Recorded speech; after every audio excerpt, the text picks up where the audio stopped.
Your replacement is an expert from Google, they told me. She starts Monday. I didn't say a word. His genius lasted less than 4 hours before her access badge was deactivated.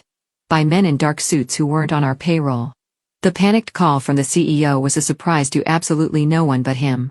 I knew something was off the second he leaned back in that glass fishbowl he calls an office, the city skyline behind him like he'd personally built it. He was grinning. That smug, I've already won kind of grin. And tapping a gold pen against his desk like he was conducting an orchestra only he could hear. Your replacement, he said, drawing out each word as if savoring a fine wine, is an expert from Google. She starts Monday. The sentence hung in the air like cheap cologne. He watched my face like a cat waiting for a mouse to twitch. I didn't give him the satisfaction. I let the silence stretch, gave him a flat, neutral nod, and adjusted the folder in my hands as if we were discussing lunch options instead of my 17-year career. His smirk faltered for half a heartbeat. Inside, I was boiling, not because I feared being replaced, but because I knew damn well nobody from Google just lands here without a reason. We're a mid-tier federal contractor, not some dream startup in the valley. You don't leave stock options and beanbag chairs to come manage a bunch of procurement headaches and security clearance protocols unless there's a bigger play. That was my first red flag. I've been in operations too long not to smell when something's rotten. This guy, my brand new VP with a paper-thin resume padded with buzzwords, thought he was pulling a masterstroke. What he didn't realize was that I've buried more secrets in this company than he's read in his life, and the wrong hire can trigger tripwires you can't tape over. I sat there, letting him run through his little monologue. He spun some nonsense about fresh perspectives and synergy with our future vision, like he'd stolen the phrases from a corporate seminar he barely understood. I didn't interrupt. The less I said now, the more space he had to hang himself later. When he finished his pep talk, I simply asked, anything else? It caught him off guard. He expected me to beg for my job, protest, maybe rage a little. Instead, I walked out, passing our reflection in the glass wall, him leaning back, still trying to look victorious, me already halfway gone in my mind. Rest of the day, people kept finding excuses to hover near my desk. Whispers about the new hire trickled through the office like bad coffee through a filter. Supposedly she managed security architecture for international data centers, one engineer muttered. Her LinkedIn's spotless, said another, which to me was the opposite of reassuring. Real pros have scars, contradictions, gaps in their history. Polished means curated, and curated means someone's hiding the mess. I forwarded my final reports to the archive, locked down the shared folders under my purview, and cleared my desk with the precision of someone who's done this before, not because I've been fired, but because I know the value of leaving no fingerprints.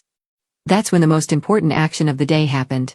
I made a single phone call in the parking lot. Short, direct, no names. Just a date, a time, and the phrase she's in. Then I hung up, driving home. I replayed his expression in my mind. That smugness wasn't just arrogance, it was desperation wearing arrogance as a mask. I'd seen it before when someone bets their entire standing on a single move, and I knew this guy had no idea what kind move he just made. Monday was coming, and I was going to be there, front row seat, to watch him choke on it. Friday morning, I drafted my farewell email in under 3 minutes. No warm reflections. No list of accomplishments, no inspirational quotes. Just, today is my last day. It's been a privilege to work alongside you all. Please direct all operational matters to VP Walker going forward. Sent it to the all-staff list, shut my laptop, and waited for the quiet ripple to roll through the building. People trickled by my desk in ones and twos, clutching coffee cups like talismans. Most avoided eye contact, until they were close enough to mumble something about being sorry to see me go. Some lowered their voices, like the walls had ears, which, in this place, wasn't paranoia. The whispers always carried the same refrain, her resume's almost too perfect. Someone claimed she'd optimized multi-cloud infrastructures for global teams, a phrase so vague it could mean anything or nothing. Another said she'd worked in special compliance oversight for Fortune 50 clients, which was the corporate equivalent of saying, don't ask too many questions. I nodded, thanked them, didn't feed the rumor mill. The less I said, the more the pieces could arrange themselves without me pushing. Walker probably thought I'd slink out bitter and defeated, maybe leave a snide remark or two for HR to flag. Instead, I packed my things slowly, deliberately. Every sticky note, every pen, every old badge from past access zones went into the box. No stray traces for someone else to misinterpret. By noon, the office had settled into that awkward pre-weekend mode, people half working, half watching me in their peripheral vision. Walker hadn't stopped by once, which suited me fine. He was probably upstairs polishing his Monday speech about fresh blood and strategic reinvigoration. I'd let him have his moment for now. I handed him my badge at reception, feeling the weight of 17 years condensed into a plastic rectangle in a cardboard box. The guard gave me a sympathetic look but said nothing. Outside, the air smelled like late fall, sharp, metallic, with that faint hint of rain that makes you check the sky twice. I walked to my car, loaded the box into the back seat, and just stood there for a moment, letting the building loom in my rearview mirror. That's when I pulled out my phone. One call, same number as yesterday. No names, no greetings. She starts Monday, I said, my voice low and steady. Make sure the right people know. A pause on the other end. Just breathing, then a short understood. Click, call ended. I slipped the phone back into my pocket, started the engine, and pulled out of the without looking back. From the outside, it looked like the exit of a tired, middle-aged operations manager who'd been replaced by someone shinier. Inside, I was running calculations, not about severance or retirement, but about timing, jurisdiction, and how fast a bad decision can metastasize when the wrong eyes are watching. The weekend stretched ahead of me like a held breath. Monday was going to be interesting. I walked back into the building Monday morning like I'd never left, my old badge replaced with a bright red visitor tag, swinging against my chest. Walker had insisted I do the professional thing and come in for a proper handover. Fine by me, I wanted to see the circus with my own eyes. From the moment I stepped onto the operations floor, it was obvious he was staging a show. Walker was strutting beside her like a proud car salesman with a fresh-off-the-truck luxury model. The Google expert was everything he'd promised. Sharp blazer, flawless hair, voice calibrated to carry just far enough without sounding loud. Her handshake had that studied firmness you learn in a corporate training module. She introduced herself to people like she already owned the place, tossing in buzzwords like scalability and deep compliance alignment as if sprinkling confetti. Within 10 minutes, she had her brand new laptop open and was already in the system. I noticed her fingers moving quickly over the keyboard, not exploratory, like a newcomer feeling her way around, but targeted. She navigated straight to back-end dashboards most hires didn't even know existed in their first week. No hesitation, no asking where to find things. That's not normal for day one, that's pre-mapped. Walker beamed at her like a proud parent. He had no idea that every file she opened, every system she accessed was logged somewhere. I still had friends watching. It wasn't my job anymore, but old habits die hard, and old allies don't forget favors. As I moved through the handover motions, pointing out standard workflows, and pretending to answer her questions, I caught a glimpse of her afternoon calendar. She had a meeting blocked for 2:00 p.m. with one of our highest security clients, the kind that required not just corporate clearance, but federal-level vetting and compartmentalized access protocols. I'd worked with that client for over a decade. Even I didn't get into those meetings without a month of paperwork and 3 separate approvals. Seeing her name on that invite made something in my gut tighten. I asked, casually, "You already got cleared for that one?" She smiled, eyes flat. Walker expedited it. That was all she said before pivoting back to the dashboard. I watched the VP puff up beside her, explaining to a small knot of department heads how she was going to streamline our entire compliance infrastructure and enhance cross-platform synergy, phrases so hollow they echoed in my ears. Every time he said Google, I could practically hear the capital G. I nodded when he looked my way, keeping my expression neutral. But my mind was already running scenarios. That meeting wasn't just unusual for a first day, it was a powder keg. I knew what those clients were working on, who they were tied to, and exactly how sensitive the projects were. You didn't just drop a stranger into that room without setting off alarms, unless, of course, you didn't know the alarms were already primed. The clock crawled toward lunch, the tension in my chest growing tighter with every minute. I could feel it in the air, that subtle electric shift when something is about to tip. Not everyone could sense it, but after 17 years, I could read this place like barometric pressure. And today, the storm was already rolling in. It was 1146 when the air in the lobby changed. You could feel it before you saw them, that stiff, heavy shift when people who don't belong suddenly walk in like they own the place. 2 men in dark suits stepped through the glass doors, both carrying the kind of presence that says they weren't here for a vendor meeting or a friendly lunch. No visitor tags. No clipboards. No smiles. Just a brief glance at reception, then a direct, unbroken line toward Walker's office. The receptionist started to stand, but the taller one flashed something, not a badge I recognized, not corporate credentials, but something metallic and fast enough that she sat right back down. They didn't sign in. They didn't ask for directions. They knew exactly where they were going. From my seat at the far end of the operations floor, I had the perfect vantage point. Walker's glass office faced the aisle, so I caught the moment his body language snapped from cocky to rigid. He rose halfway out of his chair as the suit stepped inside, closing the door behind them. Blinds snapped shut within seconds. The room outside the room went still. Keystrokes slowed. Conversations trailed off. Even the printer down the hall seemed to hesitate. People kept their eyes on their screens, but angled themselves ever so slightly toward the show. At 11:53, the new hire was in the break area. Mid-laugh over some anecdote she was telling a couple of engineers, fork halfway to her mouth. Her phone buzzed, probably nothing unusual, but then she looked up as a floor security guard approached, trailed by one of the suits. The guard didn't touch her, didn't speak loudly, but his hand extended in that unmistakable "I need your badge" gesture. She froze for a half second, then set her fork down. Her access card came off her lanyard without protest. From across the room, I watched as she tried to hand her laptop to one of the engineers, a reflexive move, maybe to leave it with someone she thought was on her side. The suit stepped forward, took it from her without a word, and held it tucked under his arm like evidence. The engineers mumbled something about what's going on, but she didn't answer. Her smile was gone. In its place, a blank, measured expression. Kind people wear when they've been in situations like this before. By now, Walker had reappeared in the hallway, his face pale but set in an awkward mask of authority. He trailed the suits as they flanked her, one in front, one behind. They moved quickly but without the theater of a perp walk, just the quiet, undeniable finality of people who didn't need to explain themselves. The floor's collective attention tunneled in on that small procession. Screens dimmed. Coffee cups paused halfway to lips.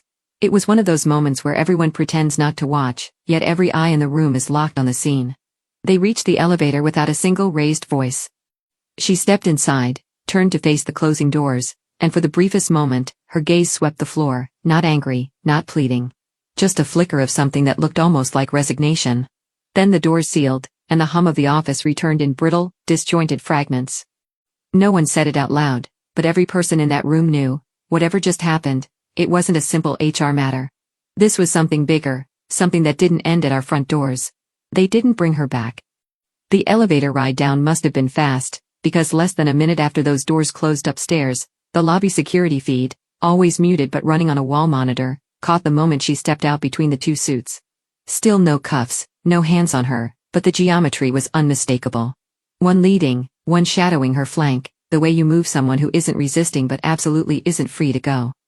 From my angle I could see Walker trailing them into the lobby like a man chasing his own reputation. His voice didn't carry on the muted feed, but his gestures did, palms out, half-shrugged shoulders, the universal weight, you can't just posture. He got nothing for his trouble. Neither suit even glanced his way. I left my desk under the pretense of getting coffee, but positioned myself just close enough to the elevator bank to catch the sound when the next car arrived. Walker came back up alone, face flushed. "Ty askew." He muttered something into his phone, pacing. Then, like a ripple starting at the far edge of the floor, whispers began threading from cubicle to cubicle. Someone from reception had come back with a sliver of intel, not official, just overheard when one of the suits stepped aside to answer a call. 2 words stood out in the retelling: active investigation. That was enough to spark every conspiracy circuit in the building. But the kicker came from one of the network admins, who swore he'd caught another fragment when the shorter suit flashed his ID at the front desk. Federal jurisdiction. The words passed like contraband from ear to ear.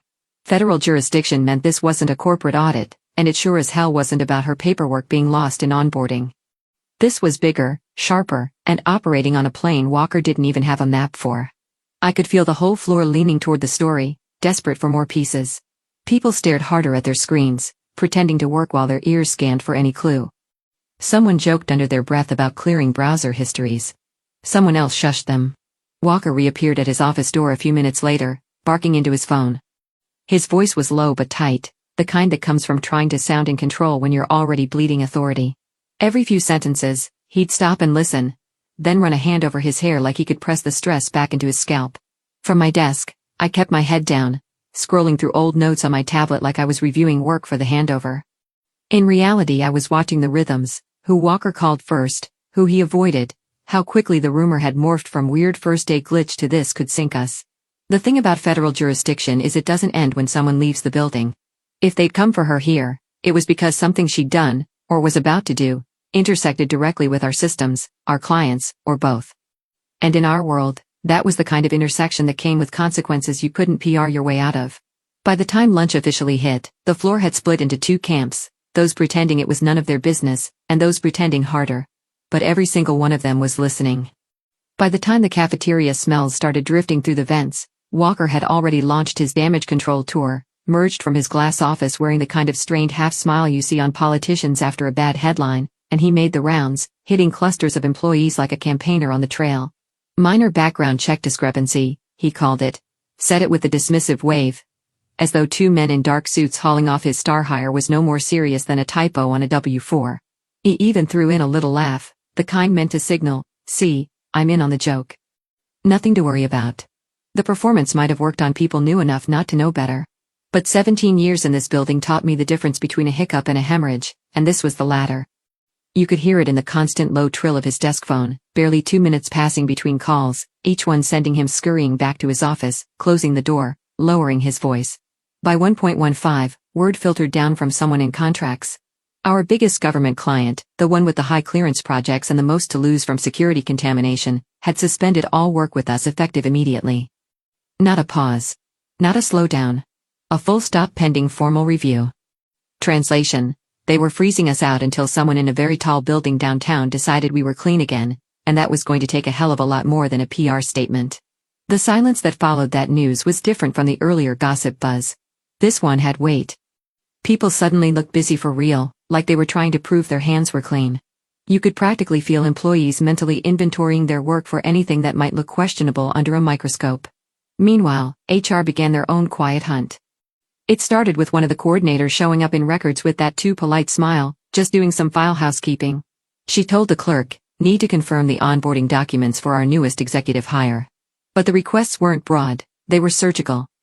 They asked for her resume, reference checks, clearance paperwork, and most telling of all, the hiring authorization forms. Every single one of those required Walker's signature. That was the tell. HR wasn't just archiving, they were building a chain of custody. And in corporate land, that chain always ends with someone's head on a platter. From my seat, I pretended to be knee-deep in spreadsheet walkthroughs for the handover, but my peripheral vision was locked on the movement. HR going in and out of the VP's office. Walker gesturing wildly, one hand still glued to the phone. The soundproofing wasn't great, I caught pieces. "We vetted her, no, I don't know why," that was expedited at the request of before the blind snapped shut again. Was unraveling faster than even I expected. The hire who was supposed to be his crown jewel had turned into a ticking bomb, and every second she'd been in the building was now radioactive. The calls wouldn't stop. The client freeze was only the first domino. And those HR document requests? That was someone upstream sharpening the knife. Walker had walked her in here like a prize he'd hunted himself. Now, the trail of paperwork showed he'd loaded the gun, aimed it at the company, and pulled the trigger. He just hadn't realized yet that he was standing in the line of fire. It took less than 24 hours for the outlines of the real story to start bleeding through the noise. You just had to know which threads to pull, which silences meant more than the words people were speaking. One of my old contacts in compliance, someone who owed me for keeping their neck off the chopping block years back, slid past my desk under the pretense of needing to borrow an HDMI cable. As she was coiling it, she murmured low enough that anyone watching would just see casual chatter. "She's not who she said she was. Not even close." The pieces began clicking together faster than I could keep my face neutral. The Google expert wasn't just a ringer with a suspiciously polished resume. She was an active target in a federal fraud investigation. Not a suspect. Not a maybe. A target, there's a difference. It meant someone somewhere had already built a case strong enough to watch her move to move. And today, she'd waltzed straight into their line of sight. The high-security client she was supposed to meet at 2 o'clock, they weren't just a government account. They were one of the investigative agencies working that very case. I'd been in those rooms. I knew how they operated. If she'd shown up in front of them wearing our company badge, wouldn't have been a handshake and a chat. It would have been an on-the-spot takedown in front of one of our most valuable contracts. But she never made it that far. The second her badge hit our system that morning, the back end triggered an automated compliance scan. Normally it's just a box-ticking process, checking clearances, validating identities, running background pings. But with her, it lit up like a Christmas tree. Federal watch list hits. Ongoing case markers. Internal red flags flashing in 3 separate security divisions. And because she was tied to us now, those alerts didn't just go to our IT team, they fed directly into the agency's own channels. Within minutes, every contract we had with that client, and with any connected agency, was frozen. Millions of dollars, locked down before she'd even finished her morning coffee. Walker, of course, had no clue any of this was in motion. Thought he'd pulled off some genius coup by fast-tracking her into the role. What he'd actually done was invite a federal target into systems that handled classified project data. He put our security clearances, our client relationships, and our compliance history under a microscope we couldn't wiggle out from under. The best part? None of this was a surprise to certain people. People I'd spoken to, hypothetically, in parking lots on Friday afternoons. Moment her hiring was official, the right eyes were already watching. I didn't plant her here, but I didn't need to. Walker had done it to himself. All I'd done was make sure the right doors stayed open long enough for her to walk through them. From the sidelines, I kept my posture loose, my expression blank, as the realization started to spread through the executive floor like an oil slick. This wasn't about a mix-up. This was about federal jurisdiction, frozen contracts, and a VP who just gift-trapped probable cause for every agency we'd ever dealt with. And that was when it hit me, the clause in my severance agreement. If the fallout from this tanked revenue more than 10% in a quarter, my payout tripled. Walker's pride was about to fund my early retirement. It was mid-afternoon when the floor went dead silent in that unnatural way, not because anyone told it to, but because something worth hearing was happening. Walker was at his desk, phone pressed so tight to his ear the cord looked ready to snap. From where I stood, halfway to the break room, I could hear every syllable, not because the CEO was shouting, but because his voice carried the kind of razor-edged clarity that cuts through walls. "You brought a federal target into our systems," the CEO said, each word dropping like a weight. "Do you have any idea what you've done?" Walker's free hand gripped the arm of his chair so hard the leather creaked. His lips moved, stammering something about a background check, about vetting, about expedited onboarding. The CEO cut him off. "No, stop talking. You don't expedite someone like this. You've compromised our clearance, our contracts, and my name." The my name landed harder than anything else. In this company, reputations weren't just currency, they were survival. I watched as color drained from Walker's face, leaving that clammy, off-white shade that means someone's realizing their exit is no longer a question of if, but when. A few nearby employees were blatantly eavesdropping under the guise of typing. One guy's fingers hovered over his keyboard, frozen in mid-sentence. The CEO's voice dropped even lower, but the tension made every word audible. "Do you understand that the agencies we serve will not touch us until this is resolved? That our Q4 numbers just took a hit we may not recover from? That your name is now in the incident log?" Walker tried to speak again, something desperate about being set up, but the CEO didn't bite. "Get into my office. Now." Then the line went dead. Walker just sat there for a moment, staring at the handset like it might offer him a way out. His shoulders sagged. The glass walls of his office, once his little stage, now framed a man stripped of the only thing holding him up, the illusion of control. Phones around the floor began to ring again. Clients calling, contracts managers calling, maybe even reporters calling. It was the sound of the building digesting the disaster. I glanced at my watch, then at the elevator bank. I didn't need to hear the rest. The moment was already over for him. The next act would be lawyers, HR, and whatever cleanup crew the CEO kept on retainer. My part in this was finished. I walked across the floor, my visitor badge swaying against my chest, and pressed the elevator button. As the door slid open, I caught one last glimpse of Walker through the glass, slumped, phone still in hand, the career he tried to supercharge with one flashy hire now burning to ash in real time. I stepped inside, let the doors close, and left the chaos to eat him alive without me. The hum of the city faded the moment I stepped into my lawyer's office, all glass, dark wood, and the faint smell of old money. He was already at the conference table, my severance paperwork spread out like a winning poker hand. No small talk, just a nod toward the chair opposite him. "I've been waiting for this one," he said, sliding the top sheet my way. "Do you remember this clause?" I did. Hell, I'd fought for it 15 years ago, back when the company was half its size and I still had enough leverage to slip something past legal without them fully grasping its value. It was one of those odd little provisions you negotiate for not because you think you'll use it, but because it's better to have a bullet in the chamber. The wording was plain. If company revenue decreases by more than 10% in a fiscal quarter as a direct result of any incident occurring within 30 days of the employee's termination, severance payout will be multiplied by 3. He tapped the page. Contracts suspended. Government freezes in place.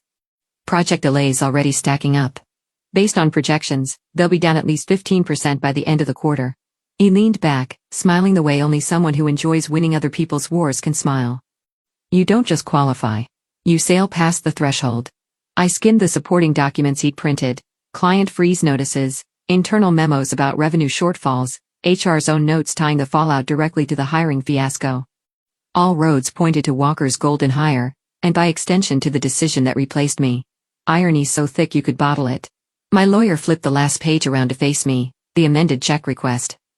The number at the bottom was obscene in all the right ways. All that's left, he said, is for the CEO to sign off. And between you and me. After this week he'll sign anything that makes one problem go away. Almost on cue my phone buzzed in my bag. The caller ID, CEO, I didn't move to answer. We both watched it ring, the vibration skittering across the polished table until it went silent. You're not going to pick up, my lawyer asked, though he already knew the answer. No, I said, sliding the papers back toward him for processing. If he's calling, it's not to apologize, it's to negotiate. And I'm done negotiating. He chuckled, gathering the documents into a neat stack. We'll courier this over today. Funds should hit within the week. As I left, the late afternoon light caught on the brass door handle, and for the first time in months I felt the weight slide off my shoulders. Walker would still be in that building, explaining himself to people who didn't want explanations. The CEO would still be trying to salvage contracts that were already gone. The Google expert would still be answering questions in a very different kind of room. Me, I had a check on the way and no further obligations. The chaos I'd walked away from was still burning, but it wasn't my fire anymore. And their panicked calls, they'd never reach me. Appreciate you sticking around, you legends of the break room. Subscribe for more chaos. Let's make your old manager spill their coffee in fear.